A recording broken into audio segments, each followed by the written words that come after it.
ఇక్కడ ఇంకో క్వశ్చన్ ఏంటంటే ఈ పురుగు మందులు ఎరువులు వాడిన ఆహార పదార్థాలు మీరు నిల్వ చేయాలి అంటే తక్కువ రోజులు ఉంటాయమ్మా. మీరు ఏదైతే న్యాచురల్గా పండిందో దాని స్ట్రెంగ్త్ ఎక్కువ ఉంటుంది. అది మీరు ఒక టమాటా పట్టుకొచ్చి బయట పెడితే 15 to 20 days 25 days దాకా ఫ్రిడ్జ్లో పెట్టక్కలేకుండా హ్యాపీగా ఉంటుంది. అదే మీరు పురుగు మందులు ఎరువులు వాడింది తీసుకురండి, మీరు నైట్రోజన్ అయ్యి ఎక్కువ వాడిని తీసుకొచ్చి మీరు అక్కడ పెడితే, ఎందుకంటే నాకు ఫామ్ ఉందమ్మా, వ్యవసాయం నేను చిన్నప్పటి నుంచి వ్యవసాయం చేస్తాను కాబట్టి నాకు ఆ డిఫరెన్స్ చూశాను నేను. మీరు కేజీ తెస్తే 10 రోజులు ఉంచితే 100 గ్రాములు కూడా పనిచేయదు, కేజీ కుళ్ళిపోతాయి.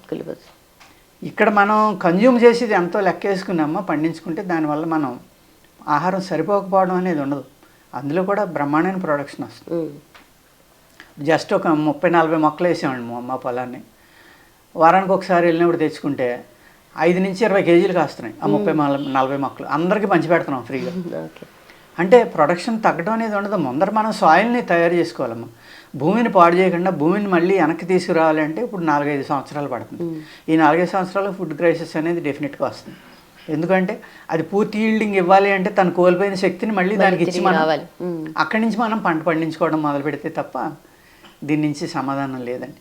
అలాగే ఈ కెమికల్స్ వాడింది కాకుండా ఫుడ్ మీరు అన్నట్టుగా ఈ జంక్ ఫుడ్లు తినటం, ఇంట్లో వండుకోవడం మానేసి అన్ని బయట ఫుడ్లు తినేయటం, అక్కడ ఏం ఆయిల్ వాడతారో తెలియదు.